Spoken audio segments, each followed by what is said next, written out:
하나님께서 우리에게 주신 말씀 구약성경 룻기 1장 8절에서 14절까지의 말씀 한 절씩 교독하시고 우리 마지막 14절은 한 목소리로 봉독하겠습니다. 제가 먼저 8절의 말씀 봉독합니다. 나오미가 두 며느리에게 이르되 너희는 각기 너희 어머니의 집으로 돌아가라. 너희가 죽은 자들과 나를 선대하는 것 같이 여호와께서 너희를 선대하시기를 원하며 여호와께서 너희에게 허락하사 각기 남편의 집에서 위로를 받게 하시기를 원하노라 하고 그들에게 이르시며 그들이 소리를 높여 울며 나오미에게 이르되 아니니이다. 우리는 어머니와 함께 어머니의 백성에게로 돌아가겠나이다 하는지라. 나오미가 이르되 내 딸들아 돌아가라. 너희가 어찌 나와 함께 가려느냐. 내 딸들아 되돌아가라. 나는 늙었으니 남편을 두지 못할지라. 가령 내가 소망이 있다고 말한다든지 오늘 밤에 남편을 두어 아들들을 낳는다 하더라도 너희가 어찌 그들이 자를 잊어야겠으며 어찌 남편이 없이 있음을 보고 계시느냐. 내 딸들아 그렇지 아니하느냐. 여호와의 손이 나를 치셨으므로 나는 너희로 말미암아 더욱 마음이 아프도다. 한 목소리로 봉독합니다.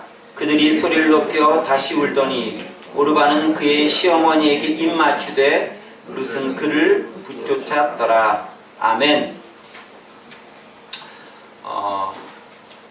룻기에 대한 이야기를 가지고 어떻게 나오미를 중심으로 함께 은혜를 나누고 있습니다. 마리나 벤저민이라고 한 여성이 쓴 중년 잠시 멈춤이라고 하는 책이 있습니다. 며칠 전에 제가 이제 구입을 해서 이렇게 사다 놓고 살짝 좀 보고 있는 그런 책이기도 한데요. 내용이 어떤 책이냐면은 나이 50을 앞두고 자궁이 수술해서 갑자기 폐경을 맞이해야 됐습니다. 그리고 그러다 보니까 예기치 못하게 갑자기 여러 가지 일들이 생기는 겁니다. 정신적으로, 환경적으로 어려움들이 생기고 정말 예상치 못했던 예전에는 그냥 자연스러운 이라 생각했던 일들이 아주 급작스럽게 다가오는 것으로 해서 마음이 좀 어려워지고 힘들어졌던 경험들을 풀어낸 그런 이야기입니다. 지금까지는 자기 자신보다는 가족들을 위해, 남편을 위해, 아이들을 위해 열심히 헌신해왔던 한 여인이 이제는 더 멀리 보면서 인생의 다음 단계를 생각해야 할 시간이 왔고 그것을 어떻게 받아들여야 할지에 관해서 기록한 그런 책입니다. 다음과 같은 책 내용이 있어서 제가 그 책 내용을 잠시 인용해서 여러분에게 읽어 드리도록 하겠습니다. 이런 내용입니다. 나는 그리 오래지 않아 이해하게 되었다. 나이 든다는 것은 세상을 누비고 싶어하는 두 발에 매달리는 대신 마음을 진정시키는 말과 지루한 눈물과 짧은 한숨으로 스스로를 표현하는 때가 되는 것임을 중년의 나이란 그녀 자신의 자아를 풍요롭게 하는 때임을 이라고 기록되어 있습니다.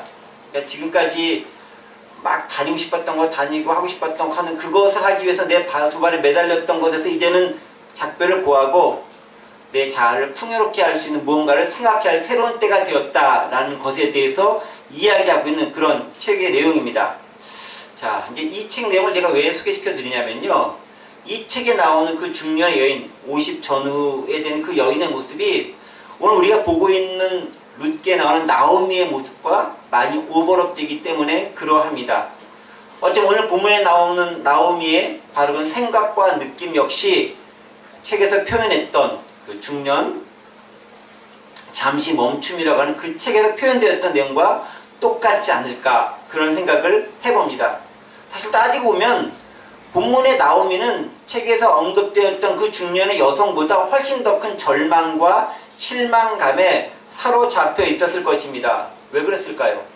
그녀에게 있어서 삶의 의미였던 남편도 별세했고 두 아들도 젊은 나이에 죽어야 했고 성공과 번영을 꿈꾸며 고향을 떠나 머나먼 타국으로 왔건만 오히려 더 큰 아픔을 겪어야 했고 이제 고향으로 돌아갈 처지가 되었지만 함께 갈 사람마저 마땅히 없어서 같이 있었던 며느리마저 너희 고향으로 돌아가거라 라고 말하면서 혼자 쓸쓸히 가야 할 그 미래를 앞두고 있기 때문에 나오미의 처지가 일반적으로 중년이라 일컫는 여성들보다 훨씬 더 처량하고 훨씬 더 절망감 가득하게 다가왔을 것입니다.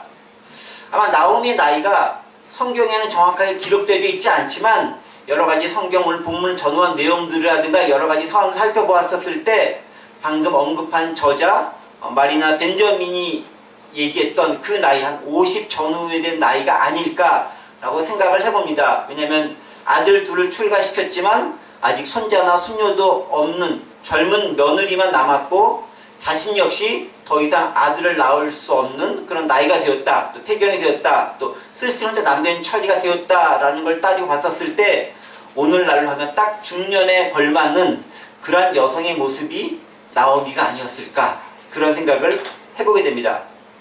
그렇죠.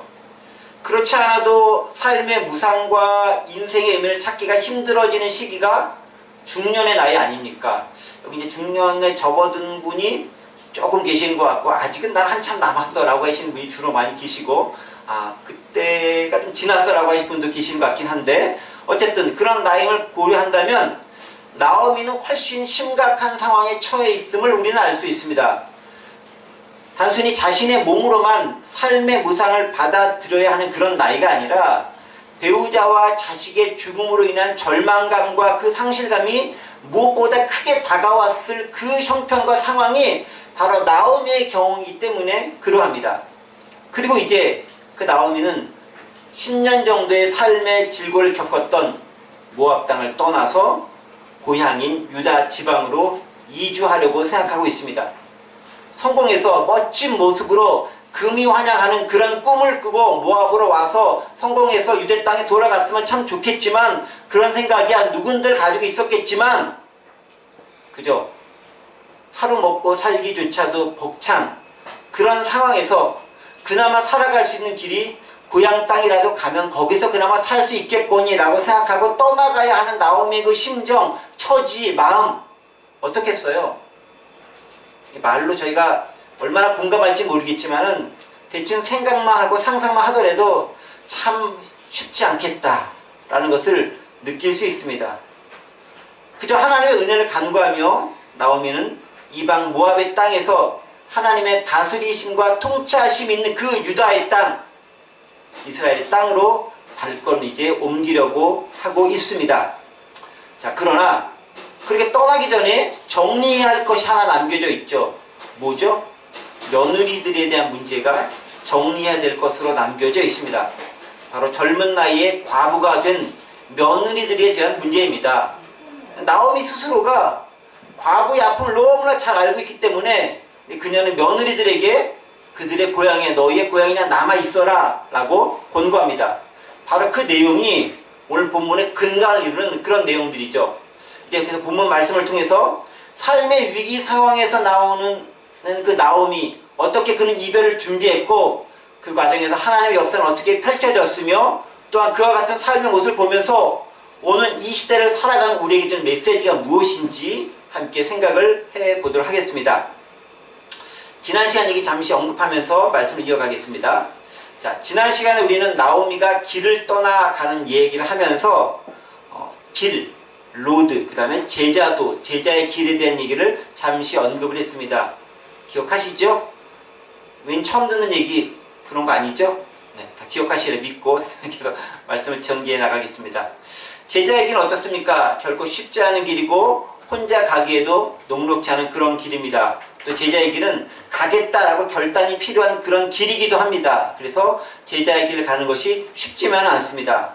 그래서 제자의 길은 혼자서 가는 것이 아니라 더불어 같이 가면 좋아요. 혼자 가면 쓰러지고 넘어지고 또 실망하고 조금 시험에 들면 그냥 포기해버리기 쉽지만 같이 가다 보면은 서로 위로하고 격려하면서 함께 그 길을 걸어 나가고 완주해 갈 수 있기 때문에 그렇습니다.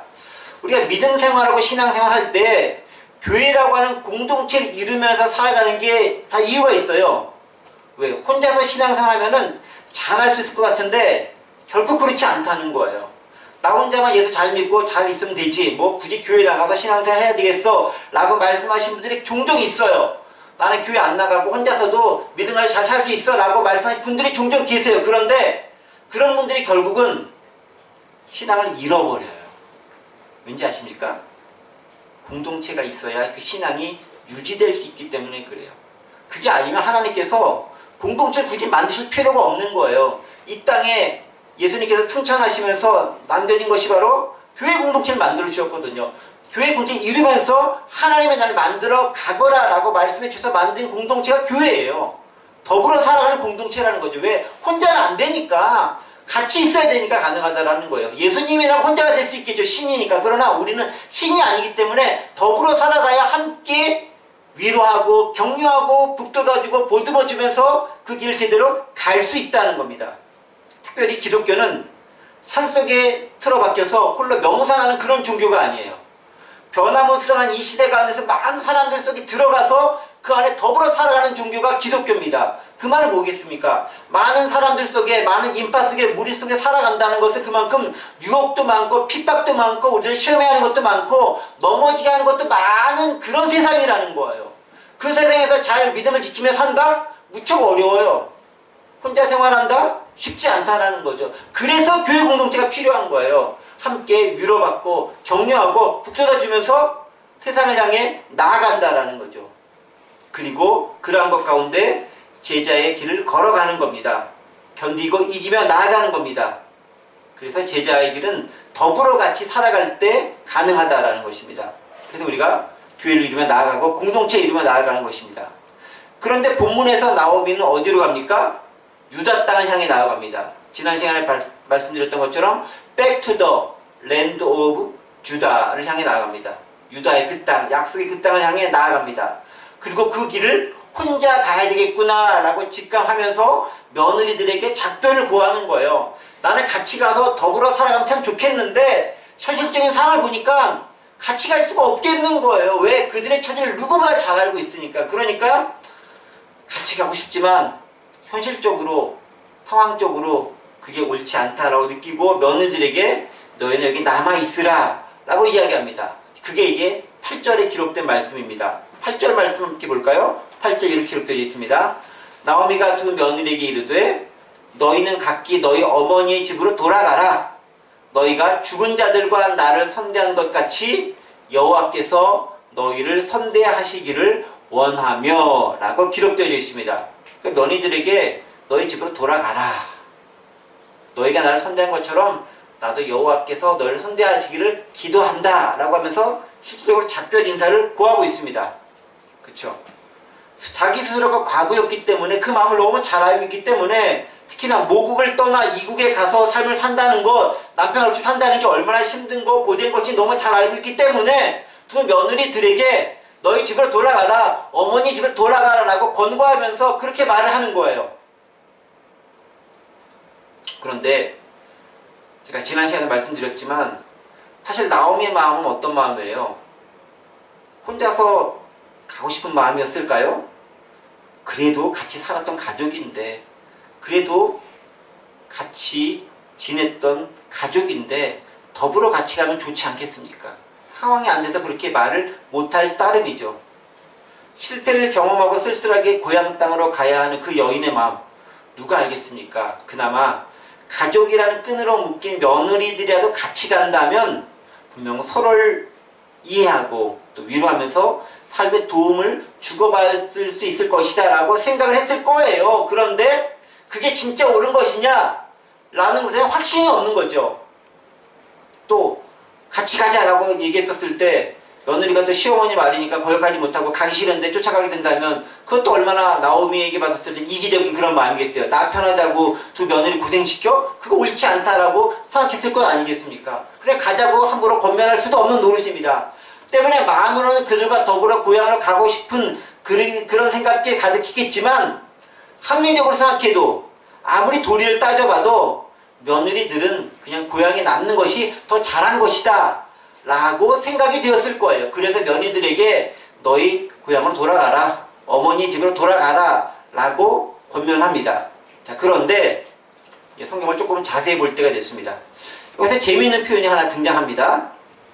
나오미가 며느리들에게 너희 좀 모압 땅에 남으라 라고 하면서 무엇이라고 얘기했죠? 8절에 보면 뭔가 얘기하죠. 8절에 보면 뭐라고 얘기합니까? 어디로 돌아가라고 얘기하죠? 어디로요? 나오미가 두 며느리를 너희는 각기 너희 어머니의 집으로 돌아가라 라고 얘기합니다. 어디로 돌아가라고요? 어머니의 집으로 돌아가라.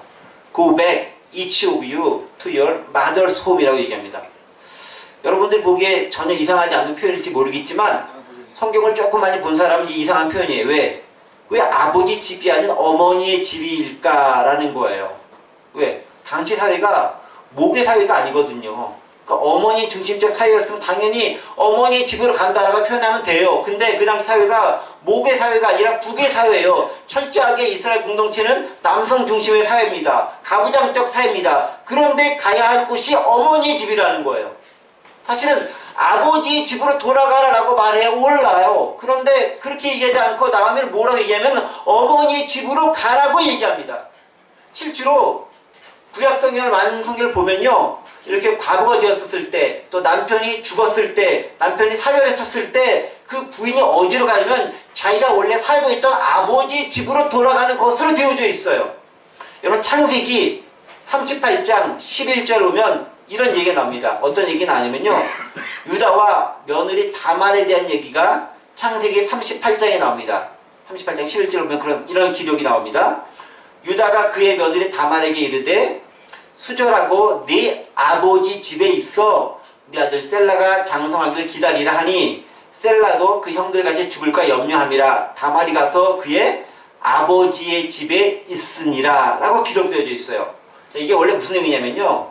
다말이 누구냐면 유다의 며느리인데 이 다말이 이렇게 다말이 이제 유다가 이제 아들이 원래 셋인가 있었어요. 근데 첫째 아들이 엘인데 이 엘이 다말과 결혼했는데 엘이 나쁜 짓을 많이 하니까 하나님께서 이 애를 쳐서 죽었어요. 그러니까 이제 과부가 된 거예요.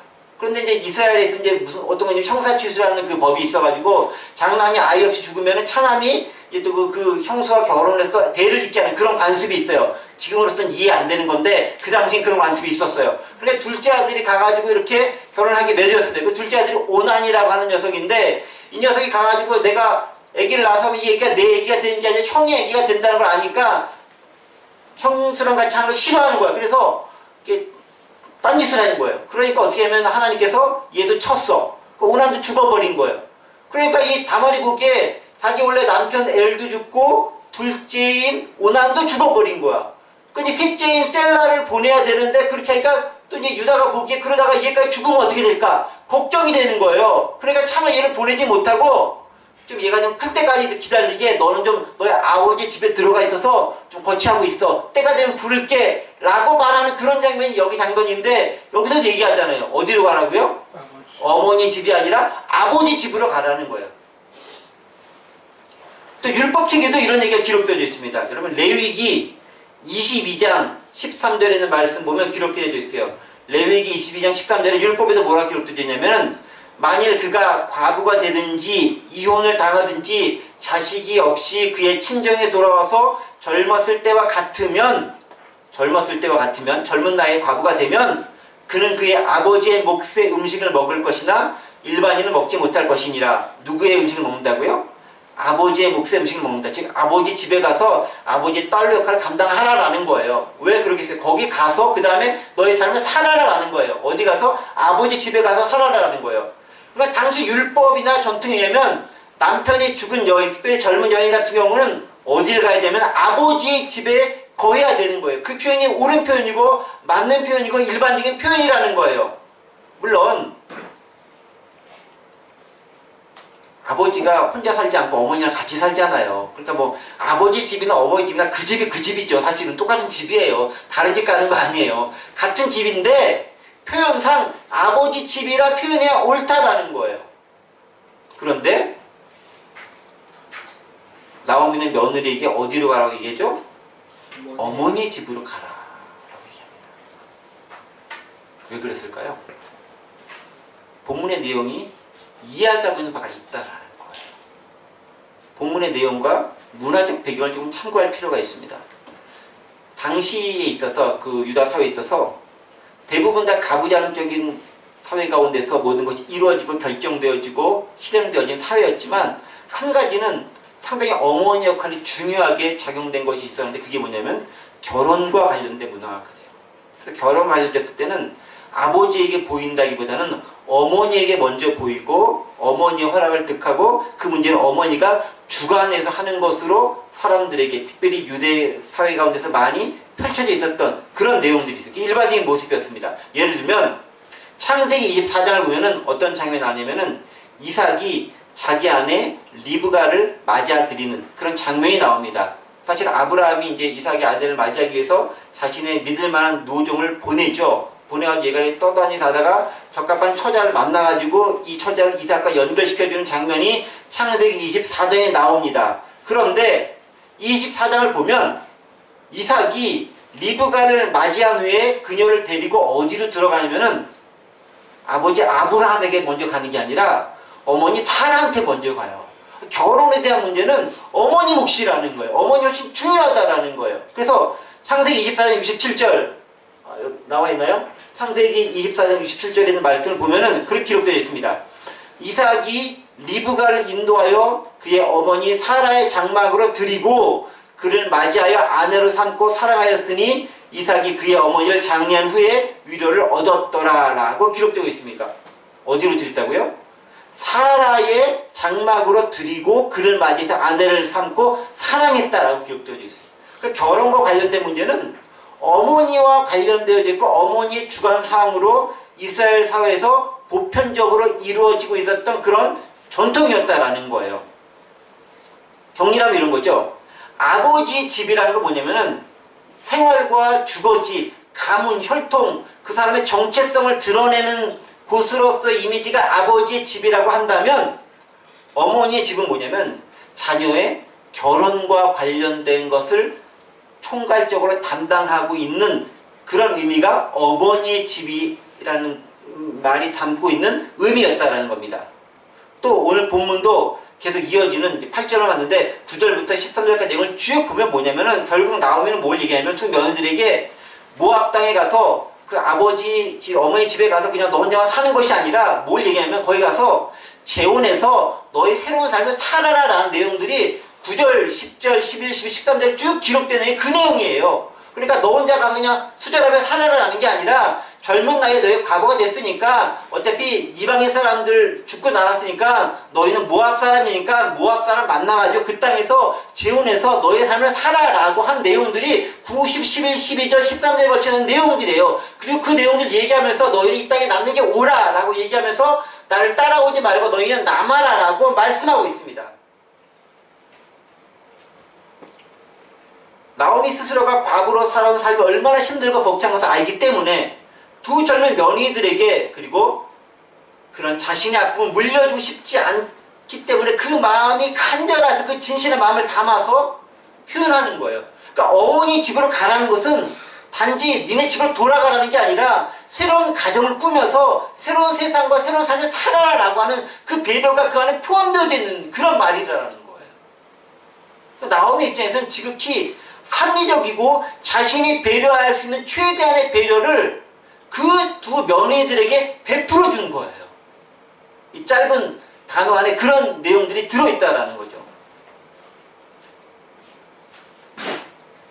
그런데 우리는 시어머니와 며느리들의 이런 대화가 오간 배경에 조금 더 주의를 기울여볼 필요가 있습니다.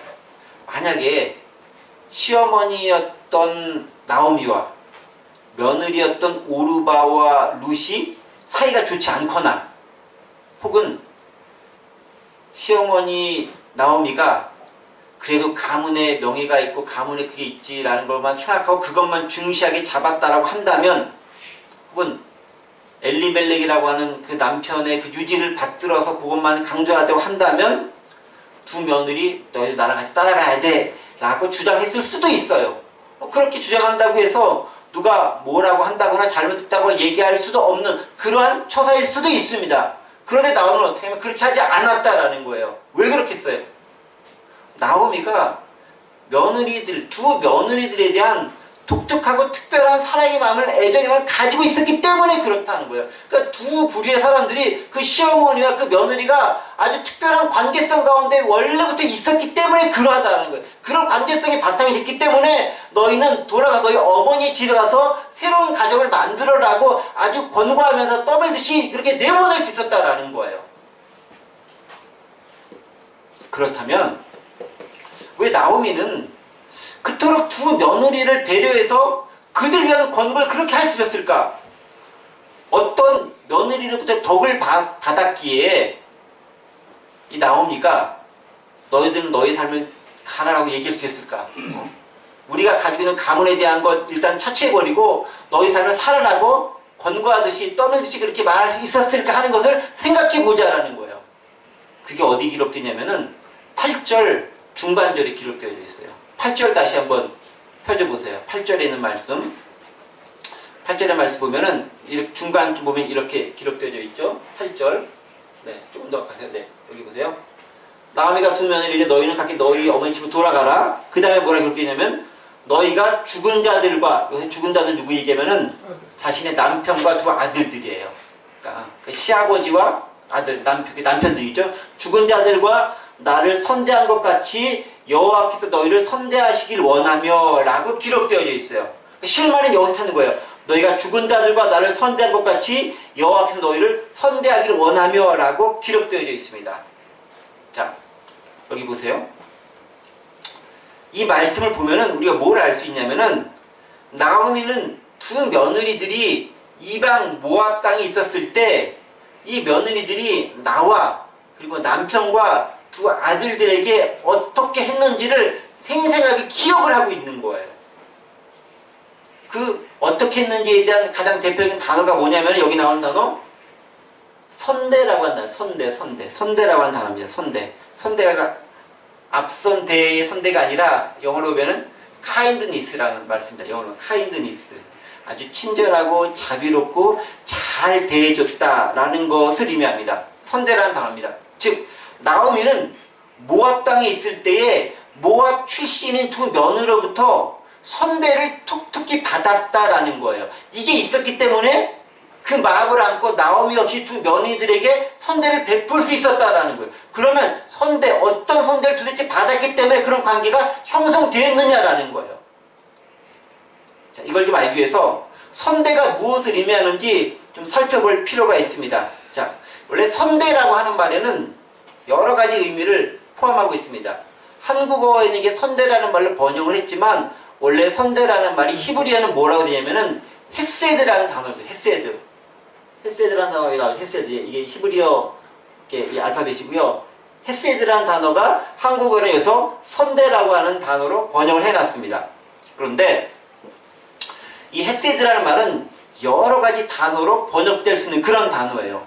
이 선대로 번역된 헤세드는 원래 어떤 의미냐면 하나님께서 연약한 인간들에게 베푸시는 불변의 사랑, 무한한 사랑, 아가페의 사랑 이런 것들을 헤세드라고 표현합니다.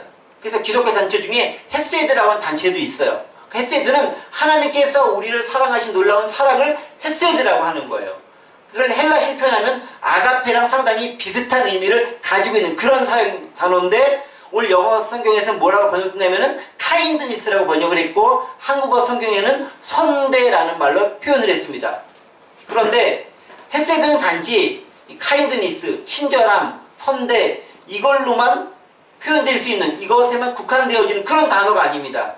그러니까 하나님의 인간을 향해 베푸시는 모든 선한 행동 태도를 총망라한 그냥 개념입니다. 때문에 문맥과 상황에 따라서 다양한 단어로 표현될 수 있습니다. 예를 들면 어떤 단어를 쓰냐면 여기 기록되어 있는 것처럼 여기 많이 있죠. love, 그다음에 covenant, faithfulness, mercy, grace, kindness, loyalty 이런 단어들이 다 헤세드에서 온 그런 단어들이란 말이에요. 그러니까 그 중에서 오늘 본문은 특별히 kindness라고 선대라는 단어를 취했지만 이 모든 단어들이 다 헤세드라고 하는 그 단어 가운데 포함되어지는 그런 단어입니다. 그러니까 이 헤세드는 뭐냐면 이거예요. 그것을 받을 만한 자격이 없는 사람에게 특별히 그것을 베풀어야 할 의무를 가지고 있지 않은 그런 사람이 높은 사람이 아무런 대가 없이 아무런 바라는 거 없이 보상 없이 그저 은혜로 베풀어주는 선한 행위 이게 선대인 거예요. 이게 헤세드인 거예요. 그런데 바로 그 헤세드로서의 선대에 대한 개념을 나오미는 모압 땅에 가서 경험을 하는 거예요. 누구로부터 경험을 했다고요? 며느리들로부터 경험을 한 거예요. 며느리들로부터. 설명을 하면 이렇습니다. 원래 나오미가 모압 땅에 딱 갔었을 때 나오미 일가, 즉 엘리멜렉의 일가는 모압 사람들이 봤었을 때는 이방인인 거예요. 그렇죠? 모압 사람들이 살고 있는 사람들이 입장에 봤을 때 나오미와 그 일가, 정확히 말하면 엘리멜렉과 그 일가들은 이방인인 거예요. 특별히 어떤 이방이냐면은 가난하고 힘들고 못 살고 어려운 사람들인 거예요. 왜? 굶주려 가지고 배고파서 먹을 것 찾아 그날 넘어온 사람들인 거잖아요. 그 이방인들인 거예요. 그런데 여러분 이스라엘과 모압이 원래 사이가 좋아요, 나빠요? 원래는 좋아야 되는데 별로 안 좋아요, 이 사이가. 특히 이제 출애굽 시에도 이렇게 가려고 했더니만 못 가게 막 그래가지고 그것 때문에 싸우는 동안 여러 가지 얽혀진 관계가 있었던 것이 이스라엘과 모압의 관계. 원래 사실은 그 따지고 보면 아브라함의 조카 이게 로스로부터 이렇게 관련된 그런 관계이기 때문에 좋아야 됨에도 불구하고 별로 안 좋은 관계가 이스라엘과 모압의 관계입니다. 적대적 관계를 안고 있습니다. 그 다음에 나는 성경에도 수없이 많은 부분들이 있어서 이스라엘과 모압은 싸움도 하고 그로 인한 심한 갈등에 많이 휩싸여 있기도 합니다. 뿐만 아닙니다. 모압이 섬기는 대표적인 신이 있어요. 우상이 있습니다. 그 우상 이름이 그모스라고 하는 신입니다. 이 그모스라는 우상은 또 이스라엘로 넘어와가지고 이스라엘로 하여금 많은 우상 숭배를 하게 만들고 그것을 위해서 하나님으로부터 이스라엘 것에 많이 혼나기도 했던, 그것을 초래했던 그런 나라가 바로 모압이라고 하는 나라였습니다. 그러니까 두 나라가 별로 관계가 좋지 않은 그런 관계에 있는 거예요. 우리나라하고 뭐 일본하고 관계 좀 보면 될까요? 아니 북한이랑 관계를 해야 될까요? 어느 쪽이 우리 입장에 별로 좋지 않은 그런 관계에 있습니다. 자, 그런데 생각해 보세요. 이스라엘 출신의 엘리멜렉이 그의 가족과 함께 어디로 갑니까? 모압으로 가는 거예요. 우리로 치면 적대적 관계에 있는 국가의 사람들이 이주를 해온 거예요. 그것도 잘 나가고 부유한 그런 사람들이 온 게 아니라 없고 힘들고 헐벗고 좀 안 왔으면 싶은 그런 사람들이 온 거예요. 우리로 따지면 이런 거예요. 우리나라가 딱 이렇게 있는데 저 유럽이나 미주에서 이렇게 잘 나가는 백인들, 선유국 사람들이 딱 와서 방문해가지고 이렇게 아유 하우이 하면서 있는 그렇게 온 게 아니라 좀 어렵고 힘들다는, 좀 죄송한 표현이지만 저 동남아라든가 아프리카라든가 중동 이상한 나라의 사람들이 와가지고 우리나라에 거주하고 살고 있는 것과 똑같은 거예요. 자, 그런 사람들 볼 때 여러분들 어떤 마음이 들겠습니까? 환영합니다. 웰컴 투 마이 월드 뭐 이렇게 하겠어요? 유럽 사람이나 미주 사람은 그런 생각이 들 수도 있어. 근데 그게 아니잖아요. 흉년이 이렇기 때문에 먹을 것 찾아서 굶주렸기 때문에 먹을 것을 얻어 먹어보려고 살기 위해서 자기 나라 버리고 도망쳐 나온 사람들이에요. 요즘 말 쉽게 얘기하면 뭐냐면은 난민과 같은 사람들이에요. 그 나라 살 수 없으니까 뛰쳐나온 사람들이에요. 먹고 살기 위해서. 바로 여기서 두 며느리의 선대 역할이 드러나는 거예요.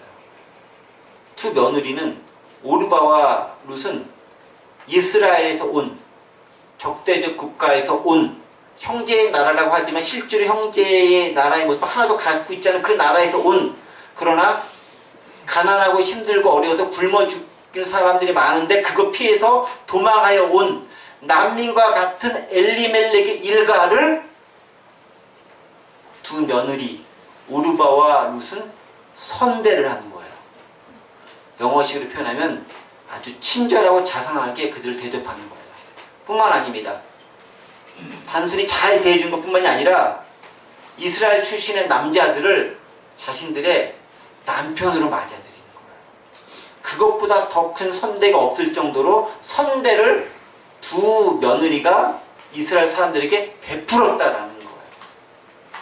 즉 이방 사람인 엘리멜렉과 그 가족을 모압의 두 여인인 오르바와 룻은 아주 잘 대우했고 그들의 가족이 되는 엄청난 선대를 베풀었다는 거예요. 헌신을 베풀었다는 거예요.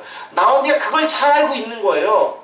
그래서 나오미가 두 며느리에게 선대를 했다라는 건 뭐냐면은 단지 며느리가 시어머니에게 잘했다 그 차원이 아닌 거예요. 우리가 그 땅에 가서 굶어 죽을 수도 있고 죽을 수밖에 없는 그런 너희와 상대해도 되지 않는 그런 민족임에도 불구하고 그 나라 갔는데 이방 민족 우리를 잘 받아들여줬고 가족처럼 대해줬고 실제로 가족이 되어서 잘 섬겼다라는 것들이 그 안에 포함되어 있는 그런 개념이라는 거예요. 단지 선대가 잘 대해줬다 그게 아니다라는 거예요. 훨씬 깊은 의미가 그 안에 들어있다라는 겁니다. 정말로 도움이 필요한 그들에게 도움을 주고 더불어 같이 가족으로 살게 해줬다라는 거예요. 제가 선대의 의미를 위에서 잠시 언급했는데 선대가 어떤 의미를 알겠죠? 아까 받을 만한 자격이 없는 사람에게 특별히 베풀어야 할 이유가 없는 사람이 은혜로 베풀어주는 선한 행위다 라고 말씀을 드렸습니다. 그렇죠?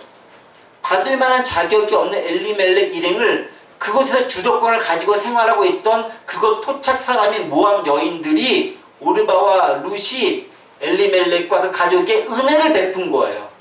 무한한 사랑을 주었다라는 겁니다. 나오미가 그걸 기억하고 있는 거예요. 내가 그 땅에 가서 아무 연고도 그 땅에 가서 굶어 죽을 뻔했는데 이 여인들이 참 잘 대해줬구나, 받아줬구나라는 거예요. 때문에 나오미는 진심으로 그녀들의 선대에 대해서 감사하고 있는 거예요. 마지막 순간에 나오미 역시 너희들이 정말 잘 살게 하나님께 선대해 주시기를 간절히 바란다고 기도할 수 있었던 것도 너희 어머니 집으로 돌아가라고 말할 수 있는 것도 그런 선대를 경험했기 때문에 그녀들에게 역시 똑같이 선대를 베풀 수 있는 것이었다라는 거죠. 우리 사회에도 선대가 필요한 사람들이 많이 있어요. 가깝게는 우리의 환경과 문화와 낯선 그런 새로운 사람들로부터 동남아를 비롯한 각국에서 우리나라에 생활을 오는 많은 사람들이 있습니다. 잘 사는 선진국에서 온 사람들 말고 어렵고 힘든 나라에서 온 많은 사람들이 있어요. 그들이 결혼 때문에 왔던, 돈을 벌러 왔던, 먹을 것을 찾으러 왔던, 자기 나라의 핍박을 피해서 왔던, 도망쳐서 피난처로 찾아서 왔든지 간에 우리로 봤을 때는 그들은 다 이방인들이에요. 물론 우리는 그들을 반드시 선대해야 할 의무가 있지 않아요. 잘 대해줘야 할 의무가 있지 않아요. 물론 우리는 난민조약이 체결된 몇몇 국가 중에 하나이기 때문에 그 법적인 조항 때문에 잘 대해줄 필요는 있지만 그러나 모든 국가에서 그렇게 해야 할 의무를 꼭 가지고 있지는 않아요. 그러나 그들이 우리 땅에 들어왔고 우리가 하나님을 믿는 신앙인이라면 그들에 향한 선대에 우리가 앞장서서 나아갈 수 있어야 한다라는 거예요. 혹자는 이렇게 얘기하죠. 그 사람들 때문에 우리 사회가 얼마나 많은 사회 문제가 발생하는 줄 알아? 그들 때문에 범죄율이 증가했고 그들 때문에 살기 힘든 나라가 됐고 그들이 우리의 일자리 다 차지했고 그들이 우리의 경제력을 빼앗아가고 있고 우리의 부를 축내고 있다 라고 말하면서 그들에 대해서 경계하고 그들을 쫓아내야 된다라고 말하시는 분들도 있어요. 그들의 주장도 일리는 있어요. 왜냐하면 실제로 그런 일도 일어나고 있으니까. 그러나 그렇다고 할지라도 우리가 최소한 믿음의 사람들이라면 신앙인들이라고 한다면 그들에 대해서 어떻게 해야 되는지 우리는 너무 잘 알고 있어요. 왜? 하나님께서 우리를 은혜 받을 만하지 않지만 은혜를 베푸셔서 선대하셨듯이 우리가 그 선대를 받았다고 한다면 그들이 똑같이 선대를 베풀 의무가 우리에게도 여전히 남겨져 있다는 거예요. 우리가 은혜 받은 백성이기 때문에 은혜 받은 사람들이기 때문에 똑같이 그들에게 은혜를 베풀어야 한다는 거예요. 올 초 우리 한참 유행했던 예멘 난민 문제 지금 이제 많이 사그라들었어요. 또 중동 지역 사람들 문제, 이슬람권 사람들 문제, 괜히 그 사람들 보면 우리가 좀 꺼려지게 되잖아요. 이슬람 포비아, 특별히 이제 또 엊그저께 또 갑자기 또 이렇게 그 프랑스에서 이렇게 사람들 이렇게 구해내다가 우연찮게 발견된 한국 여인과 미국 사람이 있었다라고 하면서 그런데 그 사람들이 가지 말란 적에 갔고 그들을 이렇게 납치했던 사람들이 이슬람 무장 조직이었다. 또 이런 게 알려지면서 역시 이슬람 나쁜 놈들 이렇게 얘기가 되잖아요.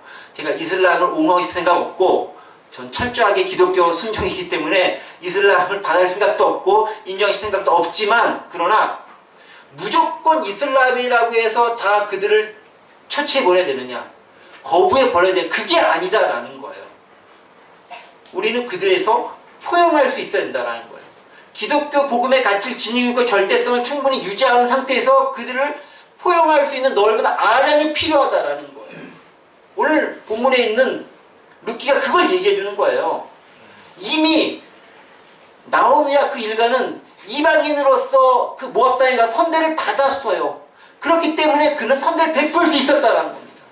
우리도 마찬가지예요. 하나님으로부터 선대를 받은 존재들이에요. 새 세대의 사랑을 받았어요. 그렇다고 한다면 우리 역시 우리가 마땅히 베풀어야 할 의미를 가지고 있지 않은 그런 민족이라 할지라도 그런 사람들 할지라도 그들에게 선하게 대할 필요가 있다라는 거예요. 내가 은혜를 받았기 때문에 그 은혜를 베풀어야 한다라는 거예요. 무작정 퍼주다라는 것이 아니라 그들에 대해서 우리가 열린 마음을 가지고 대화할 수 있는 그 마음의 폭이 있어야 한다라는 거예요. 특별히 믿음의 사람들이라고 한다면은, 복음의 빚진 자라고 한다면은, 하나님의 은혜를 받았다고 한다면 더더구나 그렇다라는 거예요. 그래서 그들에 대해서 막연하게 거부감을 갖는 거, 이슬람 포비아를 갖는 거 별로 좋은 게 아닌 거예요. 그들의 신앙을 받아들이는 게 아니라 인간으로서 그들을 선대해 줄 수 있는 여유로움과 너그러움이 우리 가운데 필요하다라는 거예요. 더불어서요, 우리 사회는 이미 다문화 사회에 접어들었어요. 어떤 사람들이 이렇게 얘기합니다. 대한민국 단일민족 국가야라고 얘기합니다. 근데 우리가 단일민족 국가라고 어떻게 확인할 수 있어요? 확증할 수 있어요? 그럼 우리가 단일민족 국가 맞아요? 그게 통치 이데올로기가 한데 민족을 우리나라를 결속시키기 위한 통치 이데올로기가 한데 많이 있었던 그런 개념이에요. 실제로 우리 단일민족 아니에요. 저도요, 저희 족보를 따지고 올라보니까 저희 임씨가 고려시대에 중국에서 넘어온 그 성씨래요. 저도 사실 따지면 순수한 단군의 혈족 아닌 거예요. 따지고 보면.